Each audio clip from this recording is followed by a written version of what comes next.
Iran যুক্তরাষ্ট্র উত্তেজনার মধ্যে হরমুজ ঘিরে নতুন করে উত্তপ্ত পরিস্থিতি। মার্কিন প্রেসিডেন্ট ডোনাল্ড ট্রাম্প জানিয়েছেন ইরানের সঙ্গে বিদ্যমান অন্তর্বর্তী চুক্তি বাড়ানোর কথা ভাবছে না ওয়াশিংটন। তারা একটি চুক্তি করতে চায়, তবে আমাদের সাথে তাদের দ্বিমত রয়েছে। তাই এখন আর কোনো চুক্তি হওয়া সম্ভব নয়। আমাদের একটাই উদ্দেশ্য, আর সেটা হলো ইরানকে পারমাণবিক অস্ত্র তৈরি থেকে বিরত রাখা।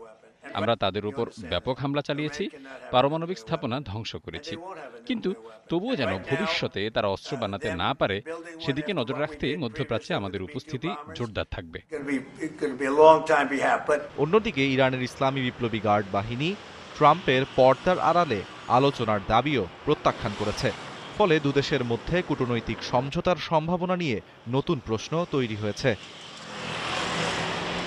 এদিকে মার্কিন সেন্ট্রাল কমান্ড জানিয়েছে জুলাইয়ের মাঝামাঝি থেকে হরমুজে অবরোধ কার্যক্রমের সময় মার্কিন নৌবাহিনী ৬৪টি বাণিজ্যিক জাহাজের গতিপথ পরিবর্তনে বাধ্য করেছে।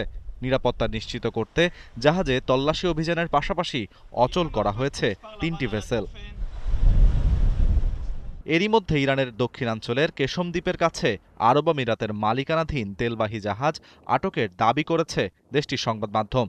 ইরানের সংবাদ সংস্থার দাবি, হরমুজ দিয়ে চলাচলকারী ট্যাঙ্কারগুলোকে ইরানের নির্ধারিত রুট অনুসরণ, সার্ভিস ফি প্রদান এবং অনুমতি নেয়ার শর্ত মানতে হচ্ছে। তবে জাহাজ আটকের বিষয়ে এখনও ইরান বা আমিরাতের পক্ষ থেকে কোনো আনুষ্ঠানিক বক্তব্য পাওয়া যায়নি। এদিকে যুদ্ধবিরতি বজায় রাখা এবং হরমুজ প্রণালী পুনরায় খোলার বিষয়ে ইরানের পররাষ্ট্রমন্ত্রী আব্বাস আরাকচির সঙ্গে ফোনে কথা বলেছেন তুরস্কের পররাষ্ট্রমন্ত্রী হাকান ফিদান। আলোচনায় চলমান সমঝোতা চেষ্টার সর্বশেষ পরিস্থিতি পর্যালোচনা করা হয়। ইরাকের কুর্দিস্তানের প্রধানমন্ত্রী কার্যালয়ে হামলার ঘটনায় উদ্বেগ জানিয়েছেন আরাকচি। প্রতিবেশীদের মধ্যে বিভেদ তৈরির জন্য ফলস ফ্ল্যাগ তৎপরতা সম্পর্কে সতর্ক থাকার আহ্বান জানিয়েছেন তিনি।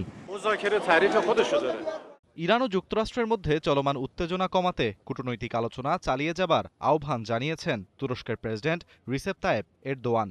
মঙ্গলবার ডোনাল্ড ট্রাম্পের সঙ্গে ফোনালাপের সময় তিনি এ আহ্বান জানান। আরাফাত ইসলাম, ৭১।